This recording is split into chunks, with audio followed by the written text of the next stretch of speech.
সরকারের পক্ষ থেকে জুলাই ঘোষণাপত্রের একটা আশ্বাস দেওয়া হয়েছিল। এর আগে জানুয়ারির 15 তারিখের মধ্যে সেটি করার কথা ছিল, কিন্তু সেটি হয় নাই। সাম্প্রতিক আওয়ামী লীগ নিষিদ্ধের যে আন্দোলন, সে আন্দোলনের প্রেক্ষিতে সরকার 30 কার্যদিবস ঘোষণা করেছিল। আমরা দেখছি অনেকগুলো কার্যদিবস হয়ে গেছে, এবং সেই জুলাই ঘোষণাপত্রের জারি করার ক্ষেত্রে সরকার কি ধরনের উদ্যোগ নিয়েছে বা সেটি কবে হবে সেটা আমরা এখনো পরিষ্কার হতে পারি না। আমি আশা করব যে সরকার যে প্রতিশ্রুত সময়, সেই সময়ের মধ্যে জুলাই ঘোষণাপত্র জাতির সামনে জারি করবেন। আর দ্বিতীয়ত, জুলাই সনদের বিষয়টি এসেছে যে সংস্কারের ঐক্যমত্যের প্রেক্ষিতে আমরা আশা করি যে এই জুলাই মাসের মধ্যেই 5ই আগস্টের আগেই জুলাই সনদ হয়ে যাবে, এবং আমরা ঐক্যমত্যের ভিত্তিতেই বাংলাদেশের পরবর্তী রাষ্ট্র কাঠামো বা সংস্কারের রূপরেখা কি সেটি জানতে পারবো। এখানে নির্বাচনের তারিখ নিয়ে অনেক আলোচনা হচ্ছে, কিন্তু আমাদের দলীয় মত হচ্ছে যে আমরা বিচার, সংস্কার এবং নির্বাচন, সেটি গণপরিষদ নির্বাচনের কথা বলে আসছি।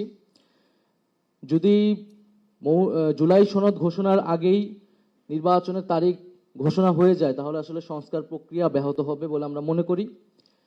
কারণ নির্বাচনের তারিখ ঘোষণার সাথে রাজনৈতিক দল এক অন্যের প্রতিদ্বন্দ্বিতায় চলে যাবে, এবং রাজনৈতিক পরিস্থিতি, মাঠ পর্যায়ের পরিস্থিতি, তৃণমূলের পরিস্থিতি সম্পূর্ণ পাল্টে যাবে, এবং এই প্রশাসনও কতটুকু নিরপেক্ষ থাকবে, সরকারের নিয়ন্ত্রণ থাকবে, সেটি নিয়েও প্রশ্ন আছে। ফলে এই ফ্যাসিবাদ বিরোধী রাজনৈতিক দলগুলা নির্যাতিত হয়েছে, নিপীড়িত হয়েছে। জনগণ ভোটাধিকারের জন্য লড়াই করেছে। আমরা 16 বছর অপেক্ষা করেছি, 10 মাস অপেক্ষা করেছি। আমরা আশা করি যে আরো 2 মাসও আমরা অপেক্ষা করতে পারবো। জুন জুলাই মাসের মধ্যেই জুলাই সনদ আলোচনা করে ফেলা উচিত, এবং জুলাই সনদ ঘোষণার পরে নির্বাচনের তারিখটি ঘোষণা করে দেওয়া উচিত আমরা মনে করি। কারণ জনগণকেও আমাদের আশ্বস্ত করতে হবে, এই সরকারের দায়িত্ব, যে ভবিষ্যৎ বাংলাদেশ, এই বাংলাদেশের শাসনতান্ত্রিক পরিবর্তনটা কি হবে, শাসন ব্যবস্থার পরিবর্তন কি হবে, কি কি মৌলিক সংস্কার হবে। আবার রাজনৈতিক প্রয়োজন যে নির্বাচনের তারিখটি কবে হবে। তাই সেক্ষেত্রে আমি আহ্বান জানাবো যে জুন জুলাই মাসের মধ্যেই জুলাই সনদটি তৈরি করে আমরা যাতে 5ই আগস্ট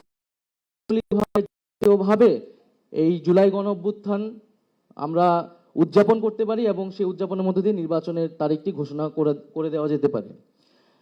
আরেকটি বিষয় হচ্ছে, আমরা নির্বাচনের কথা বলতেছি, কিন্তু যদি নির্বাচন ব্যবস্থারও সংস্কার না হয়, ন্যূনতমভাবে নির্বাচন সংস্কার কমিশন গঠিত হয়েছে, সেই প্রস্তাবনাগুলো যদি গৃহীত না হয়, নির্বাচন কমিশন যদি পুনর্গঠিত না হয়, তাহলে আমরা কিভাবে সেই নির্বাচন আসলে কন্ডাক্ট হবে।